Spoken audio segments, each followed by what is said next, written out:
दोस्तों, जैसा कि हम जानते हैं 6 अगस्त 1945 को अमेरिका ने जापान के हिरोशिमा शहर पर पहला परमाणु बम गिराया था। लेकिन सवाल ये बनता है कि हिरोशिमा शहर पर ही परमाणु बम क्यों गिराया गया था।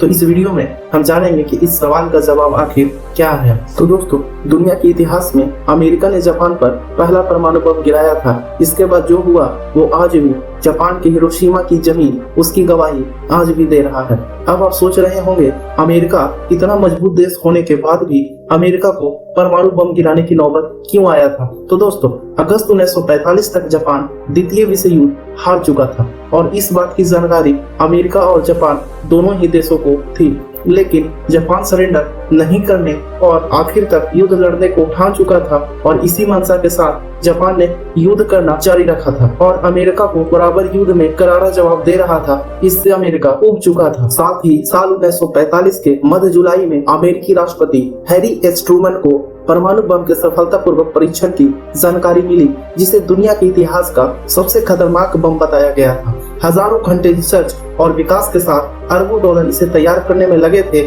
और ये कोई संवैधानिक शोध परियोजना नहीं थी। इसे बड़े पैमाने पर किसी देश को नष्ट करने और वहां के लोगों को मारने के लिए ही बनाया गया था। राष्ट्रपति के रूप में यह हैरी ट्रूमन का निर्णय था कि क्या युद्ध को समाप्त करने के लक्ष्य के लिए इस हथियार का उपयोग किया जाएगा या नहीं। ऐसे में अमेरिकी राष्ट्रपति के पास 3 विकल्प थे जिनके जरिए युद्ध को खत्म किया जा सकता था। तो आइए हम बारी बारी से जानते हैं कि वो विकल्प क्या क्या थे। सबसे पहली विकल्प अमेरिकी राष्ट्रपति के सामने जो था वो था जापानी द्वीपों पर पारंपरिक बमबारी करके जापान को झुकाया जाए। वैसे अमेरिका ने 1942 की शुरुआत में जापान पर पारंपरिक बम की शुरुआत कर दी थी, लेकिन 1944 के मध्य तक ये बड़े स्तर पर शुरू नहीं हुआ था और अप्रैल 1944 से लेकर अगस्त 1945 के बीच अमेरिकी हवाई हमलों में 3,33,000 जापानी मारे गए थे और 4,73,000 से अधिक लोग घायल हुए थे।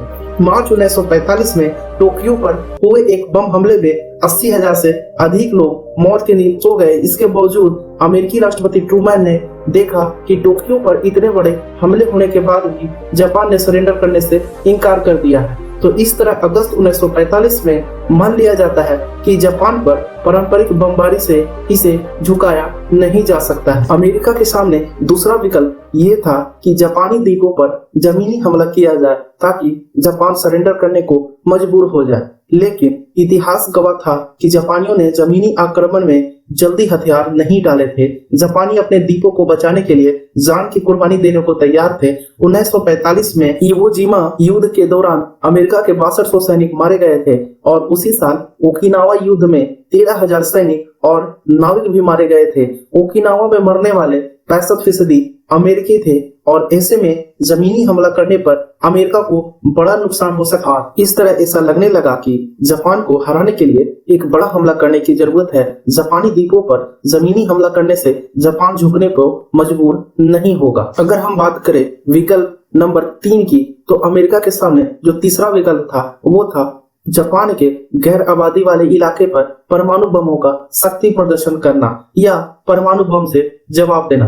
तो दोस्तों, अमेरिका के पास परमाणु बमों की शक्ति प्रदर्शन करने और इसके जरिए जापानियों को सरेंडर के लिए डराने का विकल्प भी था, मगर इस विकल्प को लेकर सवाल उठ रहा था कि कहीं ये बम प्रदर्शन के दौरान फटे ही नहीं और जापान बम की शक्ति देखकर कहीं अधिक आक्रमण होकर युद्ध न लड़ने लगे। इन सब के अलावा ये भी सवाल उठ खड़ा हुआ था कि अमेरिका के पास सिर्फ 2 परमाणु बम है और बाकी पर निर्माण कार्य जारी है। ऐसे में क्या देश को अपने आधे परमाणु हथियार का प्रदर्शन करना चाहिए या नहीं। और ये सब सवालों को तालमेल करते हुए अमेरिका ने गैर आबादी वाले इलाके पर परमाणु बम गिराने के आइडिया को रद्द कर दिया और जापान के घनी आबादी वाले इलाके पर परमाणु बम गिराने के बारे में सोचने लगा। और जल्द ही राष्ट्रपति ट्रूमैन और उसके सहयोगियों ने निर्णय लिया कि जापान के किसी शहर पर बम गिराना ही ठीक रहेगा और इसके लिए ऐसा शहर चुना गया था जहां पहले से की गई बमबारी से कम नुकसान पहुंचा हो और साथ ही वहां जापान के सैन्य प्रोडक्शन या फिर सैनिकों को